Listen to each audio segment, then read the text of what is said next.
रूहानी उस्ताद YouTube channel के नाज़रीन, अस्सलामु अलैकुम वरहमतुल्लाहि ताला वबरकातुहू। नहमदुहु व नुसल्ली व नुसल्लिम अला रसूलिहिल करीम। अस्सलातु वस्सलामु अलैका या रसूलल्लाह व अला आलिका व सहाबिका या शफ़ीअना यौमल जज़ा। रूहानी उस्ताद यूट्यूब चैनल पर आपका बहुत बहुत खैर मक़दम करते हैं। मैं उमर फ़ारूक अज़हरी। कैसे हैं आप सब? उम्मीद करता हूँ अल्लाह की ज़ात से कि आप सब खैर आफ़ियत के साथ होंगे और अल्लाह तबारक व ताला की बारगाह में दुआ है कि मौला ताला अपने हबीब के सदक़े में आप तमामी हज़रात को हर परेशानियों से महफूज और मामून फरमाए। प्यारे दोस्तों, अज़ीज़ साथियों, आज के वीडियो में हम आपको बताएंगे कि वो कौन सी ऐसी गलतियां हैं जो आप करते हैं जिसकी वजह से आप पर जादू, टोना टोटका, तंत्र मंत्र, अलवी सिफली, ब्लैक मैजिक किसी भी तरह से किया कराया ये करनी धरनी का असर आप पर होता है। उसकी वजह क्या है और कौन सी ऐसी एहतियात है जो आपको बरतनी चाहिए? अगर आप ये एहतियात करेंगे इंशाअल्लाह अज़्ज़ा वजल मैं यकीन के साथ कह सकता हूँ कि आपके ऊपर जादू टोने का असर नहीं होगा। दूसरी चीज़ यह है कि अगर आप किसी आमिल के पास अपना इलाज करवाते हैं तो आपके लिए इन सारी बातों का ध्यान रखना ज़रूरी है कि दौरान इलाज कौन कौन सी ऐसी बातें हैं, कौन कौन सी ऐसी एहतियात व परहेज़ है जो आपको करना चाहिए जिससे आपके ऊपर जादू टोना मुकम्मल तरीके से रिमूव हो जाए।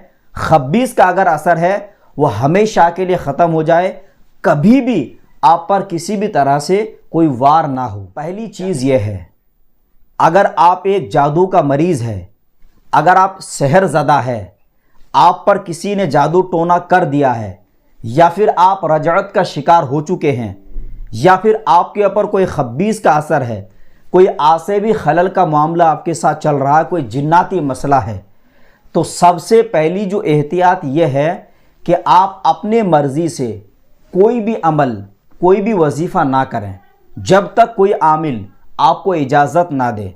मसलन आपने कोई किताब उठाई, किताब में आपने पढ़ा कि फ़ला अमल करना चाहिए और आपने बिला सोचे समझे आप सहरज़दा है, यानी आप पर जादू का असर हो चुका है, या फिर आप आसेबी मरीज़ है। ऐसे में जब आप बिला सोचे बिला समझे कोई अमल या वजीफ़ा पढ़िएगा तो यकीनन आपसे रजअत का इम्कान है, यानी उस अमल का असर उल्टा होगा, जिसकी वजह से अगर आप शिफा की नीयत से पढ़ रहे हैं तो आपकी जो परेशानी है और दुगनी हो जाएगी, आपकी परेशानी और बढ़ जाएगी। दूसरा यह है कि जब भी आप आसेबी मरीज़ हैं, अगर आप आसेबी मरीज़ हैं या जादू टोने के मरीज़ हैं तो आपके लिए ज़रूरी है कि आप अपने मर्ज़ी से कोई नक्श वगैरह ना बनाएं। याद रखें, हमारे चैनल पर बहुत सारे ऐसे अमलियात व वज़ाइफ मौजूद है जिसमें मैं खुद कहता हूँ कि आप इसको बिला शक शुबा कर सकते हैं। इसमें किसी से इजाज़त की ज़रूरत नहीं है, मुझ गुनहगार की तरफ से इजाज़त होती है। तो अगर मुझ फ़कीर की तरफ से किसी अमल में इजाज़त दिया गया है तो आप बिला शुबा उस अमल को कर सकते हैं, कोई मुश्किल की बात नहीं है। लेकिन कुछ ऐसे अमलियात व वज़ाइफ है जो इंसान कोई भी किताब पढ़ता है या कोई भी यूट्यूब का वीडियो देखता है जो ख़ुद आमिल नहीं है, बस आपको अमल दे दिया और आपने उसको करना शुरू कर दिया, आखिर में नतीजा ये हुआ कि आपको फ़ायदा होने की बजाय नुकसान हो गया। ये पहली एहतियात जो आपको हमेशा याद रखनी होगी। दूसरा जो एहतियात है वो ये सख्त ज़रूरी है कि अगर आप जादू के मरीज़ हैं, अगर आप आसेबी असरात का मरीज़ है, अगर आप जिन्नाती पेशेंट है, तो आपके लिए ज़रूरी है कि अगर आपका इस वक्त इलाज चल रहा है तो आपके लिए लाजमी है कि हर किस्म का गोश्त से परहेज़ करिएगा। चिकन हो, चाहे मटन हो, चाहे मीट हो, चाहे बीफ हो, कुछ भी हो, गोश्त आपको किसी भी सूरत में नहीं खानी है दौरान इलाज। अगर आप ऐसा करते हैं तो जो है इलाज में मुश्किल होगी और हो सकता है कि आपकी जो इलाज है वो मुकम्मल तरीके से ना हो पाए और जो आसेबी खलल है या जादू का मामला है और बढ़ जाए। तो ये एक आपको परहेज़ करना होगा। तीसरा जो एहतियात है आपको ये करनी है कि दौरान इलाज अगर आप इलाज करवाते हैं या अगर आप ख़ुद से कोई दुआ पढ़ रहे हैं इस मकसद के लिए कि आपकी जादू टोना रिमूव हो जाए, अगर आप ऐसे मरीज़ हैं तो आपके लिए ज़रूरी है कि कोई ऐसे मकान में या कोई ऐसी जगह में आप ना जाएं जहाँ पे हादसाती मौत हुआ हो। हादसाती मौत से मुराद है एक्सीडेंट होके मरना, खुदकुशी करना, सुसाइड, या फिर कहीं पे कोई जलकर किसी का इंतकाल हो गया है, पानी डूब कर इंतकाल हुआ है, किसी ने उसको मर्डर कर दिया है। इन सारी जगहों में आपको नहीं जानी है। यहाँ तक कि कब्रिस्तान मरघट में भी आप नहीं जाएंगे जब तक आप मुकम्मल शिफायाबी नहीं पाते हैं। मैं ये आपको जो बता रहा हूँ ये सारी एहतियात है।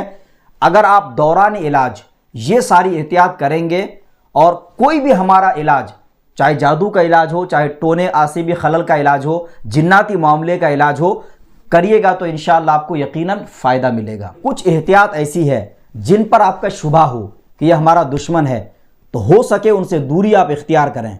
आप जहाँ तक हो सकता है कि उनका दिया हुआ खाना पीना बिल्कुल इस्तेमाल ना करें, क्योंकि ऐसे में जो दुश्मन होते हैं खाने के ज़रिए से आप पर जादू किया जा सकता है, बाल के ज़रिए से आप पर जो है जादू किया जा सकता है, पैरों के जो आपके बाली है यानी रेत है या धूल है उसके ज़रिए से भी जादू हो सकता है।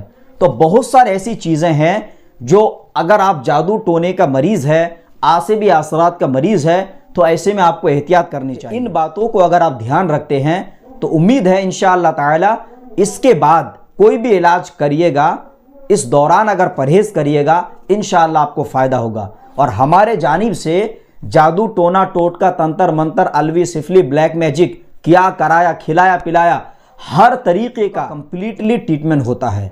तावीज़ात के ज़रिए से होता है, दुआ के ज़रिए से होता है, जिस तरह से जैसा पेशेंट होता है। अगर ज़रूरत पड़ी तो पेशेंट के ऊपर अगर कोई खब्बीस जिन्नात का असर होगा उसको कैद भी किया जाता है, जलाया भी जाता है। अगर आप चाहते हैं, अगर आप कोई ऐसे मरीज़ हैं तो आप बिला शक बिला शुबा जो नंबर शो हो रहा है उस पर आप कांटेक्ट कर सकते हैं। प्यारे दोस्तों, अजीज साथियों, उम्मीद आप इस वीडियो से फ़ायदा उठाएंगे। वीडियो अच्छा लगे तो लाइक करें, शेयर करें, चैनल पे नए हैं तो सब्सक्राइब ज़रूर करें। अब अपने दोस्त उमर फारूक अजहरी को दे इजाज़त। अब अगले किसी नए वीडियो के साथ मिलेंगे इंशाअल्लाह अज़्ज़ा वजल। तब तक के लिए खुदा हाफिज़, फ़ी अमानिल्लाह।